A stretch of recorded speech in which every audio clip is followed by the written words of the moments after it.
Yes, we can. Sure, we can change the world. Greetings, young African leaders. This is the YALI Voices podcast, your home for sharing the best stories from the Young African Leaders Initiative Network.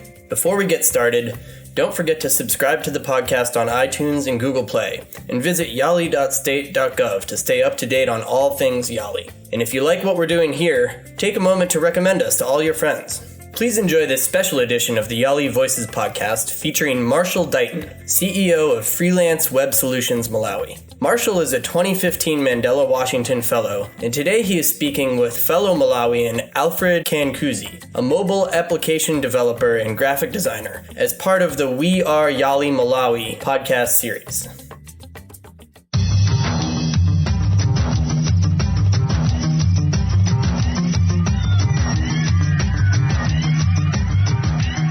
Right now, many people in Malawi and across African continent are spending their lives in jail just because of ignorance. They have committed a lot of crimes, crossed several red lines just because they didn't know the side effects of what they were doing. This is because very few people have access to the constitution of their land, let alone know their human rights. In the end, ignorance has always been winning. But what happens when innovation meets ignorance? Join me in this second edition of We Are YALI Malawi podcast as I talk to an exceptional young Malawian who is trying very hard to defeat ignorance through innovation. His name is Alfred Kankuzi. This innovator has also just been selected to attend the 2017 Mandela Washington Fellowship in USA. My name is Marshall Dyton, your host, and thank you for downloading this podcast.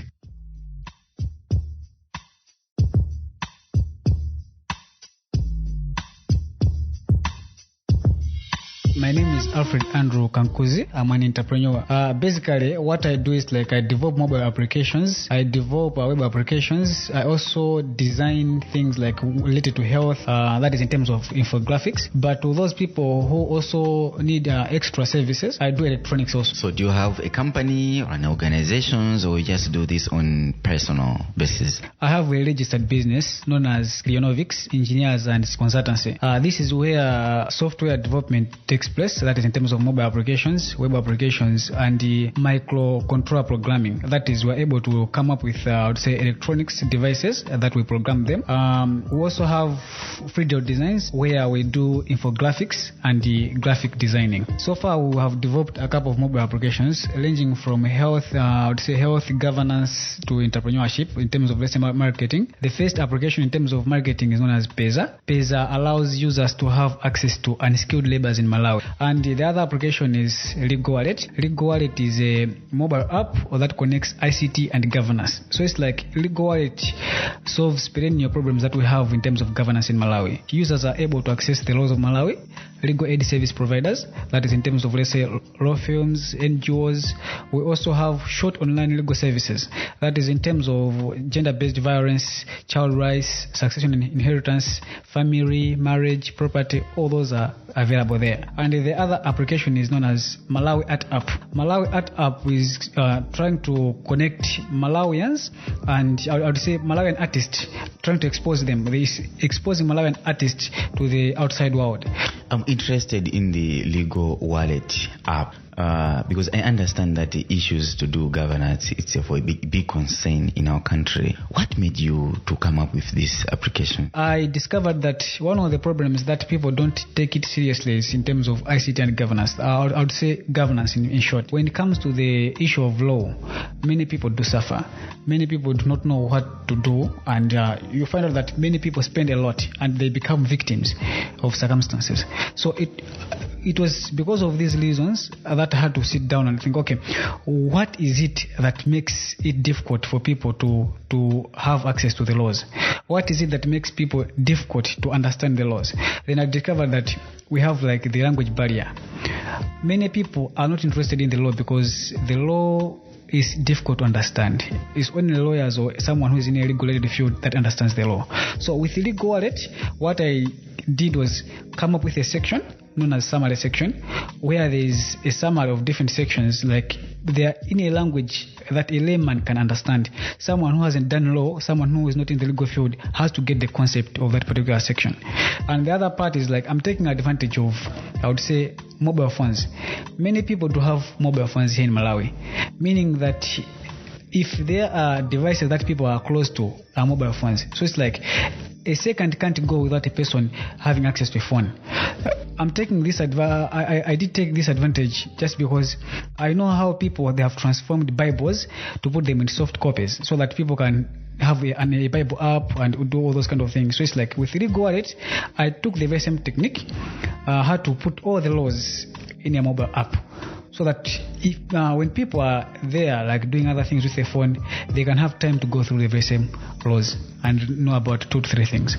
You are one of the young Malawians who have been selected to attend the Mandela Washington Fellowship in the United States. How did you get to know about the fellowship? What happens, I had to get information first from a friend who was a member of the YALI network, but unfortunately he was not interested in continuing with, I would say, doing the courses online. So that was, I think, a year ago. Then after going through the Facebook page of YALI, Facebook page, website, and opportunity desk, there was also some links, I discovered that YALI is something that I need to be part of.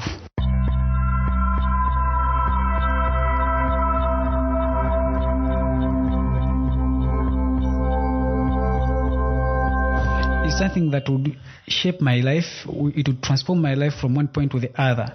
I would learn more, like from networking. A lot of people are doing different projects that brings impact to the world. So in terms of my selection to go to USA as a 2017 fellow is something that I've been looking forward to, because I'm looking forward to networking a lot, learning more from people that is fellow Africans and people like in the United States, understand and learn more in terms of culture, what other people are doing, how can I apply the very same techniques that people are doing in other nations to transform their society in the Malawian context now. So it's an opportunity that I don't think it's a mere opportunity. It's something that I really appreciate. So how are you going to use this opportunity to transform Malawi? What will happen is, like, when I come back home, it's not like I'll stop it there, because as I'm saying now, there's already a project which is underway. So with the knowledge that I'll acquire during the summit and all the fellowship processes, I'll use that knowledge to advance more on what I'm already doing, and I'll take that one as an advantage, because I'll be able to know people who are doing similar projects with me. So with that advantage, it means I'll be able to network with those people again, and it would make, yes, it is true that when people go to YALI and come back, it's only a few months you hear about them, then they are nowhere to be seen. Most I would say is because there is a challenge in terms of networking. It's like each and every person is doing things on his or I would say on his own, so it becomes hard to see what effect that person is doing to the society, because it's like he's doing things in the underground. But when people are to come together, let's say if they go to YALI and come back and be united to work on particular projects, that would bring an impact, and people would know that, okay, these people, this was there in YALI, now it's back, people are doing ABCD, we're able to follow up, we're able to see. But as an individual, it becomes that much hard. Yeah, I'm interested on that thing, on collaboration. Why do you think it's very important for the YALI fellows in Malawi to come up together and do one thing as a family? When we come together and collaborate to just come up with one particular project which needs to have impact, a combination of different people's idea, the impact itself would be greater. The impact, and it would be easier for people to see the change. There is an advantage because people do share different skill sets. So it's like if I'm a software developer, someone is an artist, someone is into civic leadership, we all come together. What will happen is, like, we are going to identify real life problems and we're going to come up with a concrete solution to that. Thank you very much, Alfred, for coming to our show, and I wish you all the best as you prepare your trip to the United States. Thank you.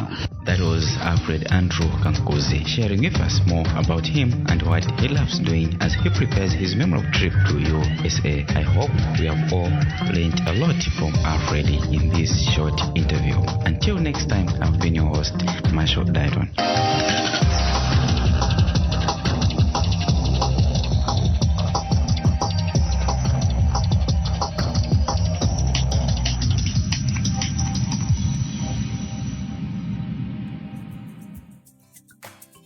Thank you everyone for tuning in to another YALI Voices podcast, and thanks Marshall and Alfred for a great podcast. Be sure to come back for more inspiring stories from young African leaders on the YALI Voices podcast. Join the YALI network at yali.state.gov and be a part of something bigger.